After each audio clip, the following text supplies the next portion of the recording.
Sunday, completing only 17 of 37 passes against the Giants and throwing 2 interceptions in a 10-7 loss to New York. Jason Garrett said at no point did he contemplate pulling Prescott in favor of Romo, and made it clear yesterday that Dak is the Cowboys' guy.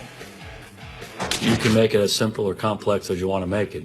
It's pretty simple for us. Dak's going to play quarterback as we go forward. He's done a really good job for us up to this point. We've won 11 out of 13 games that he started, and he's handled really every situation as well as he can handle it. So we'll just continue that way. Tony will be in a backup role for us, and he'll be ready to go if he's called upon to play. But Dak's done an outstanding job up to this point. Excited to see him continue to play. Well, Kane, you keep a special eye on this team. Do you believe that the Cowboys should stick with Dak down the stretch? For now. But I think they got to start thinking about it. I think if the Cowboys don't consider right now replacing Dak with Romo, they're simply committing professional malpractice. I mean, it'd be crazy not to consider it, not to begin to think about it. Oh, and by the way, while we're at it, I don't think the Cowboys will commit professional malpractice. Well, I watched you from my home last week in New York City mocking Jerry Jones and his beginnings of a flirtation with Tony Romo. Hilarious. I saw you. You couldn't get your words out. It was Did you very like his ineloquent t-shirt? of you. Funny. Laughing so much you couldn't get your words out. It was funny. It was funny. He does this to me. What you mock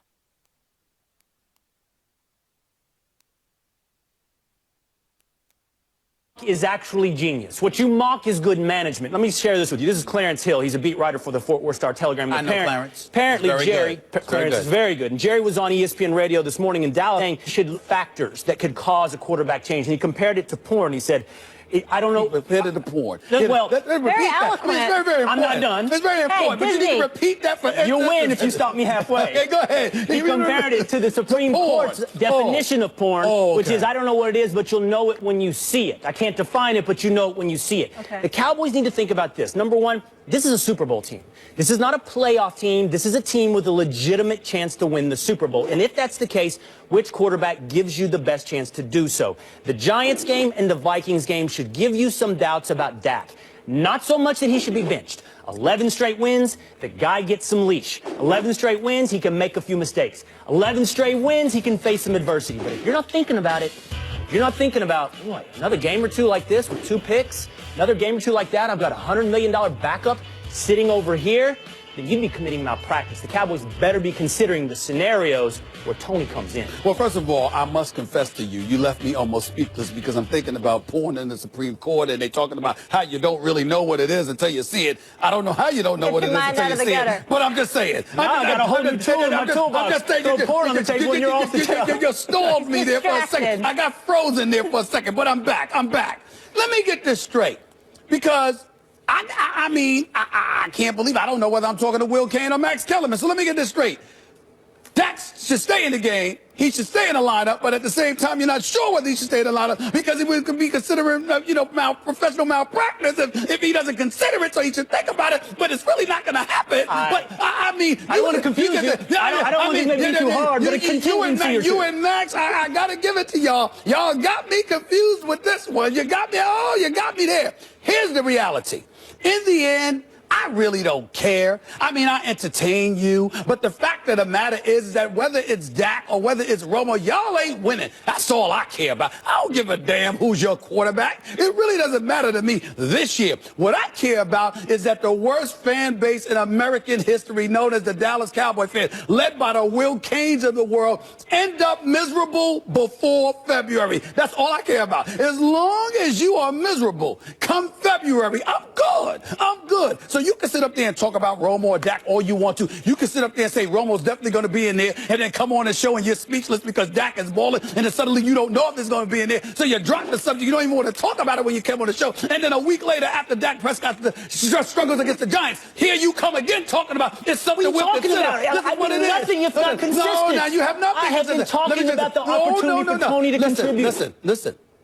By the way, I'm on this show every day.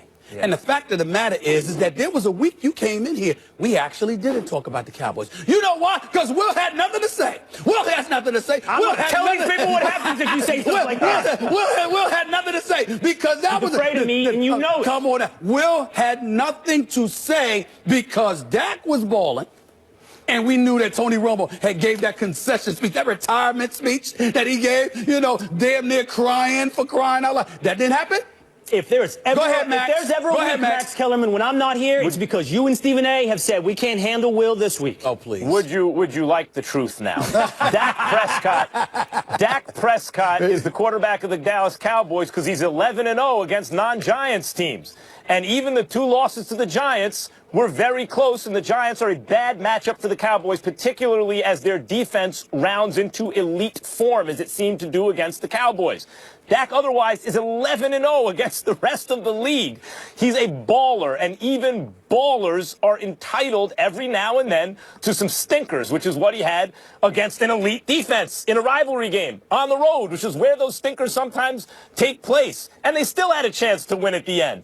Look, we all knew that if their record hit a certain level, at a certain point, it would take several consecutive losses and or bad performances for them to consider switching Dak. One subpar performance in a close game on the road, as I just described, is not nearly enough to really start considering that switch. If there are 3 in a row or something like that, okay, but barring something like that, and even if there are 3 losses in a row, but in 1 or 2 of them Dak really balls out, no. And by the way, Will, yes. 1964, who was it? I wasn't born. Potter Stewart, the sure? pornography definition. I don't know what the definition is, but I'll know it when I see it. Yes. Was a terrible cop-out, and it was a way of abdicating his responsibility of doing the job of defining what it is. Max, that was the job, and he didn't want to do it. Max, so define it. How many games does Dak have to look bad in or lose before you make the switch? I say 3. What say you? I say, I think it might be 1 more, Max. If he struggles against the I Bucs. think it might be 1 more because to your point about should they lose but Dak look great works the other way. Should they win but Dak look bad is also evidence. And the Vikings game was Cowboys winning, Dak looking bad, making it 2 games in a row. I love Dak, Max. Dak's going to be the quarterback in 2018, 19, 20, and 21. He's going to go through his rookie struggles. But this year's about the Super Bowl, and I am open like every open thing about which quarterback.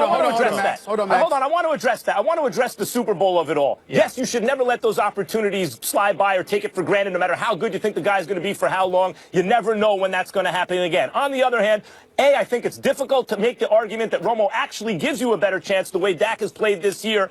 And B, the worst that could happen if you turn out to be right about Dak versus Romo, and Romo would have increased your odds, is that Dak, a star now and in the future, has invaluable experience behind a young and improving offensive line and with a great young running back. Like, that's the worst case scenario. I just need to get one thing on the record before we move on. So you say 1 game if he struggles, consider making the change. Max says 3 games. Where are you? Don't consider the change at all. Stay with Dak the rest of the way. He doesn't care. I want it all on the record. I don't care. Okay. But let me tell you why. You do care. Because, no. Here's my point. Because I wanted to ask Will this question. Yes. I was laughing. Because to me, Jerry Jones making this move speaks to the dysfunctionality that is perpetually the Dallas Cowboys over the last 2 decades. So if he makes this move, you and I both know it ain't because Dak struggled for a couple of games.